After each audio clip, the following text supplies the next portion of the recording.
ለሁሉም የክርስቲያኑ ፋን ይህንን ቪዲዮ ሪፖስትና ኮፒ ሊንክ በማድረግ አድርሱት። ዛሬ የመጨረሻ እድላችን ነው። ክርስቲያኖ በአልናስር ቤት ዋንጫ ይዞ ሲጨፍር የማየት እድላችን የመጨረሻ እድላችን ነው። 90 ደቂቃ ነው የቀረው።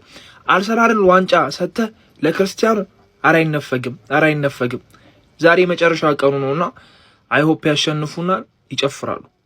እሱን ነው ማየት ፈልገው። ባለፈውም ተስፋ አድርጌ አዝኖ ነው የወጣው። ሜዳ ላይ እሱ አይቀበል ሄደውና ዛሬ የመጨረሻ ነው። ፎሎ ማድረግ እንዳረሱ ይህን ቪዲዮ ኮፒ ሊንክ ሪፖስት እንዳይረሳ። የንጉስ ክርስቲያኖ ሮናልዶ ደጋፊ ኮንክ በደንብ ኮፒ ሊንክ አድርገው ይህን ቪዲዮ በኮፒ ሊንክ አጨናንቀኝ። ለንጉሱ አንድ የመጨረሻ ቋጠሮ እናደርጋለን ማለት ነው። ክርስቲያኖ ሮናልዶ ከዳማክ ላይ ከሚያደርገውን ጨዋታ እንግዲህ አቻ እንኳን የሚያጠናቅቅ ከሆነ የሳውዲ ፕሮ ሊግን ያሸንፋል ማለት ነው። ለማንኛውም ይሄን ጨዋታ በነፃ በስልካችሁ የምትወባቸውን ከ10 በላይ አፕሊኬሽኖች መኩ ፉትቦል ቴሌግራም ጋር ታገኛላችሁ ማለት ነው። መኩ ፉትቦል ብላችሁ አፕሊኬሽኖችን አውርዱ ከቴሌግራም እና ጨዋታውን በነፃ ተመልከቱ እና ማለት ነው። ለንጉሱ የመጨረሻ ቋጠሮን የምናደርግ አመቱን ያለ ዋንጫ እንዳያጠናቅቅ ማለት ነው። ከዓለም ዋንጫው በፊት አንድ ዋንጫ እንኳን አሳክቶ የሊግ ዋንጫ እንግዲህ ሳውዲ ፕሮ ሊግ ላይ ከሄደ ማሸነፍ አልቻለም። ከአልናስር ጋር የመጀመሪያው ዋንጫውን ነው የሚያሳካ ማለት ነው። ሁላችንም ከጎኑ ልንሆን ይገባል። ይሄንን ዋንጫ በልቶ ያስደስተናል። ቲሙ እንግዲህ ከቲሙ መግማማት ጋር ተያይዞ የቻምፒዮንስ ሊጉን የኤሲያ ቻምፒዮንስ ሊጉን ባለፈው እንዳጣው ይታወቃል። ቢያንስ ይሄን እንኳን በልቶ እንዲደሰት ሁላችንም ያን ጨዋታ በጉጉት መጠበቅ አለብን ማለት ነው። ደግሞ እንደሚያሳካው እርግጠኛ ነኝ። መቻቹ አረብስ ነው የክርስቲያኖ ሮናልዶ ደጋፊዎች ቲክቶክ ላይ ታላችሁ ይህ ቪዲዮ ኮፒ ሊንክ በማድረግ ጀምሩ። ክርስቲያኖ ሮናልዶ ዛሬ የሳውዲ ፕሮ ሊግ ዋንጫ የሚያነሳበት ጨዋታ ያደርጋል። አልናስር ከዳማክ ጋር የሚያደርጉት ጨዋታ በጣም ወሳኝ ጨዋታ ነው። ማታ ነው ጨዋታ የሚደረገው። ጨዋታውን በጣም አጓጊና በጣም ተጠባቂ ከመሆኑ የተነሳ በሚሊዮን የሚጠብቁ ሰዎች ይህን ጨዋታ ለመመልከት እየጠበቁ ይገኛሉ።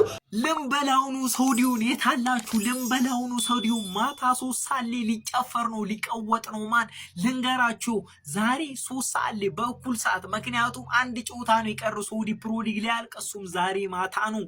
አልሂላል ከአልፋያ ከሜዳው ውጭ ይጫወታል። አልናስር ደግሞ ከዳማክ በሜዳው ይጫወታል። ሂሳቡን ልንገራችሁ። አልናስር 83 ነጥብ አለው። አልሂላል ደግሞ 81 ነጥብ አለው። ሂሳቡን ልንገራችሁ። ሂሳቡ የሚመጣው ማለት ነው አልናስር ዛሬ አቻ ከወጣ ሊጉ አያጣም። ለምን እንደሆነ ታውቃላችሁ? የ3 ጎል ብልጫ አለው አልናስር። አልሂላል ደግሞ 4 ጎል አስቆጥሮ አልናስር አቻ ከወጣ ምናምን አልሂላል ሊበላው ከዚህ ሁላ ሂሳብ ማለት ነው። አልናስር ማሸነፍ ብቻ ግን ዳማክ ገገሞ ምናምን ካለ ሁለተኛ አድቫንቴጅም አለ። አልሂላል ይቆጠራል። መቋጠር አለባችሁ። በሌላኛው ስልክ ምናምን መቋጠር አለባችሁ። በቃ አልሂላል እንዳያገባ ገባ። አልናስር ቢያጣ ከዚህ ጨዋታ አቻ አያጣም። ሳውዲ ፕሮ ሊግ ኦልሞስት ገብቷል። ዛሬ እናስነከዋለን። ሼር ኮፒ ሊንክ ማታደርግ የክርስቲያኖ ፋን ላይ አልፈልግም። እዚህ ጋር ማን ይቀወጣል? ተዘጋጁ። ሰላም ጋይስ እንዴት ናችሁ? ዛሬ በሳውዲ ፕሮ ሊግ የመጨረሻ ሳምንት ጨዋታዎች ይከናወናሉ።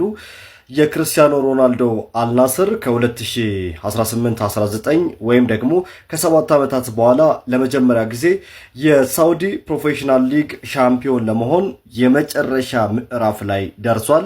እንደምታስታውሱት ባለፈው ሳምንት በሜዳው ከአልሂላል ከምንጊዜም ተፎካካሪው አልሂላል ጋር በመጨረሻ ደቂቃ ላይ ግብ ተቆጥሮበት ሻምፒዮን የሚሆንበትን እድል መጠቀም አልቻለም ነበር። ግብ ጠባቂያቸው በሰራው ስህተት ምክንያት አልናስር እንግዲህ እስከ 98ኛው ደቂቃ ድረስ 1-0 ሲመሩ ቆይተው ነገር ግን 98ኛው ደቂቃ ላይ አልሂላል ግብ አስቆጥረው በግብ ጠባቂው በአልናስሩ ግብ ጠባቂ በራሱ መረብ ላይ ግብ አስቆጥሮ ጨዋታው 1-1 በሆናቸው ውጤት መጠናቀቁን ተከትሎ እስከ መጨረሻ ሳምንት ድረስ የሁለቱ ቡድኖች ትንቅንቅ አሁንም ቀጥሏል። አልናስር በ83 ነጥብ አንደኛ ደረጃ ላይ ተቀምጧል። አልሂላል ደግሞ በ81 ነጥብ ሁለተኛ ደረጃ ላይ ይገኛሉ። ዛሬ ምሽት 3 ሰዓት ላይ የመጨረሻ ሳምንት ጨዋታዎች ይከናወናሉ። አልናስር ከዳማክ ጋር ይጫወታል።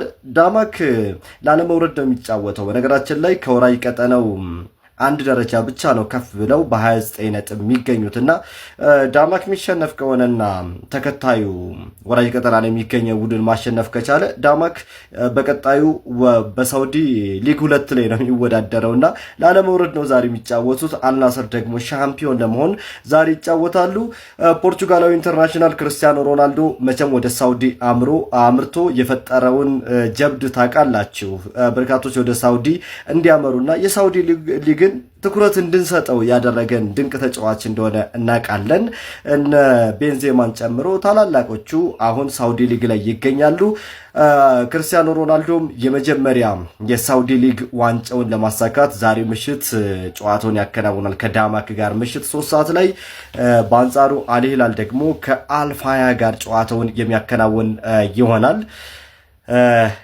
የሳውዲ ሊግ መከታተል ለምትፈልጉና ክርስቲያኖ ሮናልዶ መመልከት ለምትፈልጉ ዛሬ እንግዲህ ምሽት 3 ሰዓት ላይ መከታተል ትችላላችሁ። ማን ሻምፒዮን ይሆናል ይጠበቃል። ለዚህ ቻናል አዲስ የሆናችሁ ቤተሰቦቻችን ፎሎ በማድረግ ቤተሰብ ሁኑ። በየጊዜው አዳዲስ መረጃዎችን ለማግኘት ደግሞ ፔጃችንን ብትቀላቀሉ የበለጠ በጣም ደስ ይለናል። በጣም እናመሰግናለን። ኮፒ ሊንክና ሪፖስት አድርጉት። ይመቻችሁ።